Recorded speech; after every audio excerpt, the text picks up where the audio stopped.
o que é que a gente preparou para vocês na aula de hoje? Né? Eu trouxe para vocês algumas frases, eu chamo de textos pequenos, textos curtos, né? O professor na brincadeira chama de testículo, Carlinhos está aqui do lado, chama de testículo, né?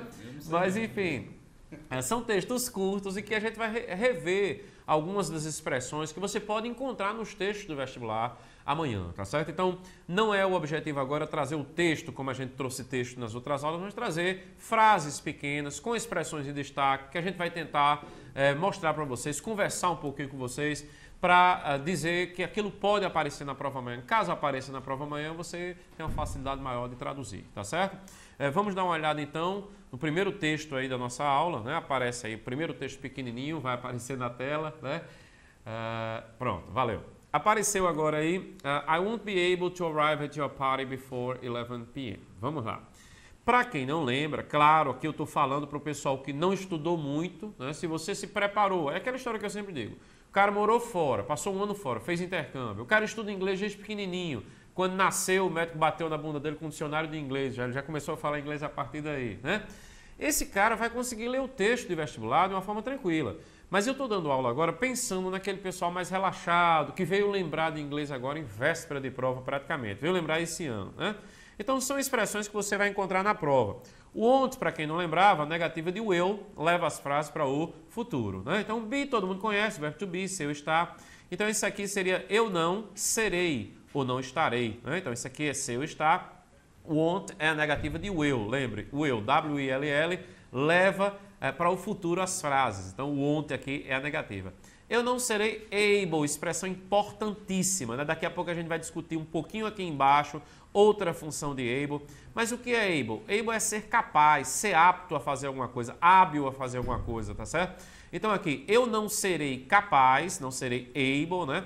De arrive, chegar, né? Não serei capaz de chegar a your party, a sua festa, né? Party, para quem não lembra, festa. Before, antes, né? Então before é antes. Antes das 11 p.m. você já sabe que é 23 horas. Não vai pensar que isso aqui é o batalhão de choque da Polícia Militar. Não, tinha 11 p.m. para dar segurança. Nada disso não, né? 23 horas, 11 da noite. Então não serei capaz de chegar à sua festa, né? O pessoal que vai fazer vestibular, chegar à sua festa. O resto da vida da gente, todo dia a gente fala chegar na festa, mas aqui é chegar à festa. Antes das 11 da noite, tá legal? Queria lembrar able é capaz, né? Da ideia de capacidade, de habilidade. E ele serve também como sufixo, né? Ele forma algumas palavras em inglês, né? Eu coloquei a expressão to be able, ser capaz, para você lembrar. Foi essa expressão que apareceu no texto aqui em cima, né? Mas to be able, ser capaz. E coloquei duas palavrinhas aqui, onde able é sufixo, né? Então, para quem não lembrava, able, com a ideia de capaz, né? De apto, também é usado como sufixo. Então, você tem aqui o verbo forget. Para quem não lembrava, forget é esquecer. O que é uma coisa forgettable? Uma coisa forgettable é uma coisa que você é capaz de esquecer. Se uma coisa que você é capaz de esquecer é porque você é uma coisa esquecível, né? Então aqui, unforgettable, você lembra que o un dá uma ideia de negação, um prefixo de negação. Unforgettable, inesquecível seria a palavra, né? A outra palavra segue a mesma sequência. Break, aparece break, que é o verbo quebrar, né? O que é uma coisa breakable? É uma coisa que você é capaz de quebrar. Se é uma coisa que você é capaz de quebrar, nada mais é que uma coisa quebrável, né? Quebrável, que você é capaz de quebrar. E un dá o prefixo de negação. Então, uma coisa que você não é capaz de quebrar é uma coisa inquebrável. Então, lembrando, o won't é futuro, só que é futuro na negativa, né? Able, ser capaz, né? A ideia de ser capaz. Chegar, aparece aqui arrive, chegar, né?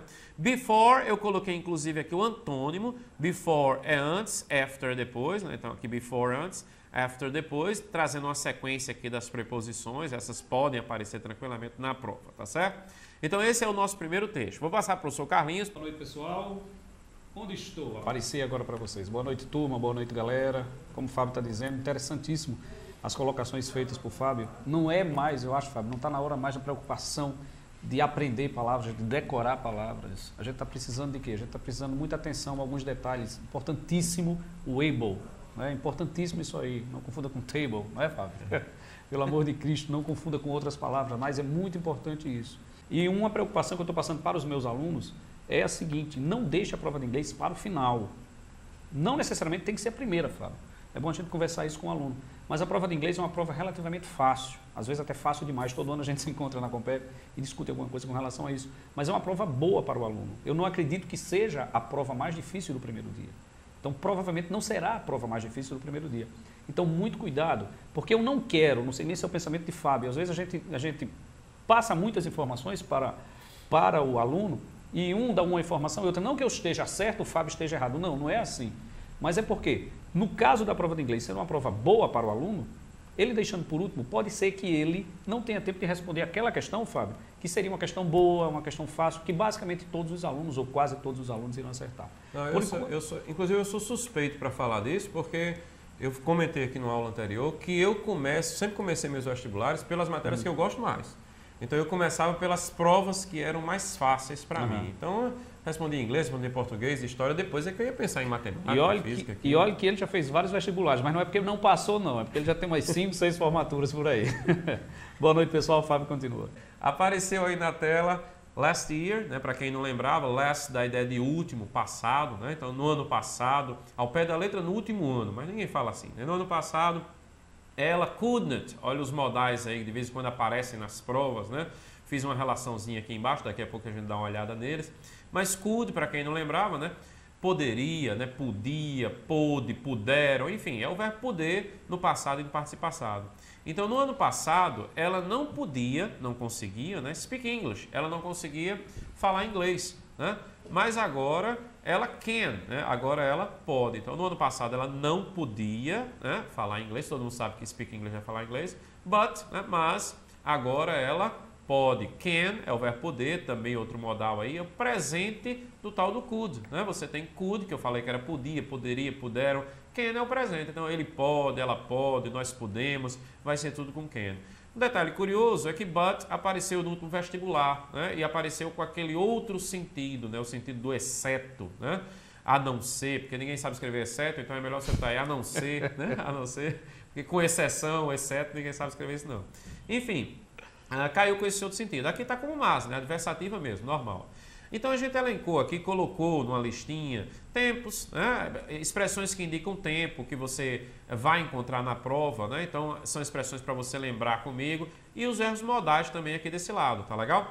Vamos começar com last week, né? Você encontrou aqui last year no ano passado, last week, semana passada. Então week, semana aqui. Next seria mais ou menos o oposto de last, se last é o último, passado, next é o próximo, né? Então next month seria próximo mês. Pessoal do interior, mês que entra, né? Mês que entra. Mês que entra.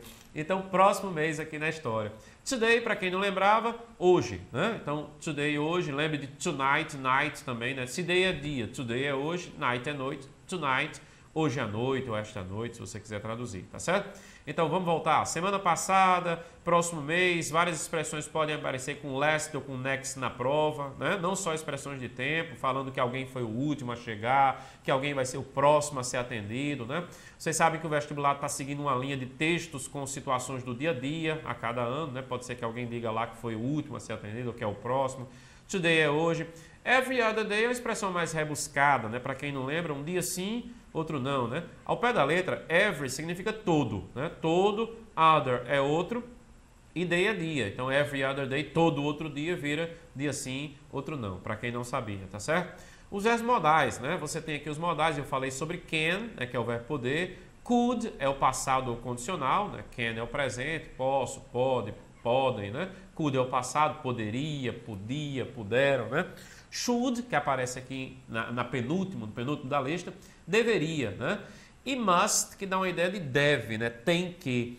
O vestibular, não sei se vocês vão lembrar disso, desde 98, aliás, desde 2000, que ele não pede mais tradução, né? Ele pede o sentido que a palavra transmite. Qual a ideia transmitida pela palavra? Então, você pode lembrar que can é um poder, dá uma ideia de capacidade, habilidade, né?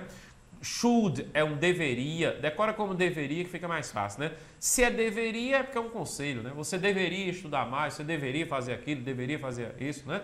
E must, dando uma ideia de ordem, né? De obrigação. Então, must, você tem que fazer tal coisa, você deve fazer tal coisa. Então, must dá sempre uma ideia de ordem, de obrigação, tá certo? Eu vou passar para o próximo texto, vou fazer uma tradução rapidinho do próximo texto e deixar para Carlinhos dar uma explicação sobre as expressões que vem em destaque aí, tá certo? Jogar a batata quente para ele, Manda tá certo? Então, pessoal, I thought, né? Thought, para quem não lembrava, é o passado de think, né? Think é o verbo pensar. Então, eu pensei, achei, quem quiser trazer como achar não tem problema, né? Passado de think, que é o verbo pensar. Então, eu pensei que Jane was going to. Essa construção, quando aparece no vestibular, ela dá alguns problemas, né? Aqui embaixo você está vendo is going to, daqui a pouco o Carlinhos vai comentar, né? Mas o was going to, o aluno tem uma mania de querer traduzir assim, ó, estava indo fazer alguma coisa. Na verdade, a melhor tradução para essa junção de was going to é ia. Então, a melhor tradução aqui não é que eu pensava que Jane estava indo. Eu pensei que Jane ia. Ela ia o quê? Help me. Todo mundo conhece help, né? Ajudar, socorrer. Então, eu pensei que Jane ia me ajudar, ia me socorrer. Mas ela não. Fábio, cadê o verbo? O verbo fica subentendido, né? Ó, eu pensei que Jane ia me ajudar, mas ela não. Ela não o quê? Me ajudou, né? O help aqui está subentendido. O did, vocês lembram? Leva o verbo para o passado, então eu pensei que ela não me ajudaria, mas ela não me ajudou, quer dizer, né? A ideia é essa. Pensei que ela ia me ajudar, mas ela não me ajudou, tá certo? Carlinhos comenta agora com vocês, is going to, will e o presente contínuo, né? Ele está falando isso, mas a gente já combinou antecipadamente que ele não iria me jogar numa batata quente dessa. Vamos deixar na tela ainda para vocês darem uma olhada. Inclusive, Fábio, este was going to, eu costumo fazer uma associação para eles. Quando aparece o was going to, eu peço geralmente para o aluno associar o would, dando uma ideia de condicional. Então, eu pensei que ela ia fazer, ia ajudar-me no caso, né? Então, was going to, o aluno poderia associar ao would. Assim como a gente já, aproveitando a deixa, o is going to e o will, eles se assemelham, digamos assim. Então, esse is going to, por exemplo, she's going to qualquer coisa. Ela está indo fazer alguma coisa, ela vai fazer alguma coisa, se ela vai, ela irá. Então, o que Fábio falou bem agora há pouco foi, desde 2000 o vestibular não trabalha a tradução. Então, não me interessa, Fábio, o que é is going to, nem me interessa quando é que eu vou usar o will. O que interessa para o aluno é que tanto o is going to quanto o will, eles dão ideia de quê? De uma temporalidade no futuro. Então, se você is going to watch, is going to drive, is going to think, is going to do a test, você irá fazer um teste, você vai fazer um teste. Aquela história de futuro imediato, aquela história de já havia determinado isso e aquilo, não há necessidade. Eu costumo até brincar. Se você quer aprender isso aí, para o vestibular não há necessidade. Vai para o Oxford, vai para o cálculo, você aprende isso aí fazendo o nosso merchan. Aí você vai fazer um curso regular de inglês, um curso completo de inglês. Mas para o vestibular, o que importa é que você associe que is going to vai dar uma ideia de quê? Se fosse na frase, eu acho que Jane irá ajudar-me. Não é isso? Ou ela irá ajudar, ela vai me ajudar. Se ela irá me ajudar, se ela vai me ajudar, ela ajudará de qualquer forma, é futuro. E o is diving também, primeiramente eu posso falar do presente contínuo, uma situação que está ocorrendo, não é? Dive dando uma ideia de mergulho, ele está mergulhando, ela está mergulhando. E o dive também dando uma ideia de futuro. Eu posso até falar isso, não é, Fábio? Eu não sei se complica muito para o aluno, mas é interessante você saber que o que a gente chama de presente contínuo, eu posso dizer assim, Fábio, e Luiz Carlos já chegou? Aí você pode dizer assim, por exemplo, o professor Luiz Carlos ele está chegando amanhã, dando uma ideia de um futuro próximo também com o presente contínuo. Então, recapitulando, nós teremos o is going to como futuro, tá? Uma ideia de futuro, o futuro com going to. Inclusive, a gente fala muito going to, não é, Fábio? Mas o to ele faz parte do verbo principal, que na verdade é going to help, going to study. Para facilitar a vida do aluno, nós colocamos o quê? O going to. Então, associa-se geralmente o going to. Mas esse to, que o Fábio está apontando aqui, que você está vendo na tela agora, o to ele faz parte, na verdade, isso aí é o infinitivo do verbo help. Então, to help, going to help. Vai ajudar, iria ajudar. Will, futuro. O is diving, dando uma ideia de presente contínuo, ou também podendo ainda dar uma ideia de futuro. Passei no teste? É isso aí, é isso aí.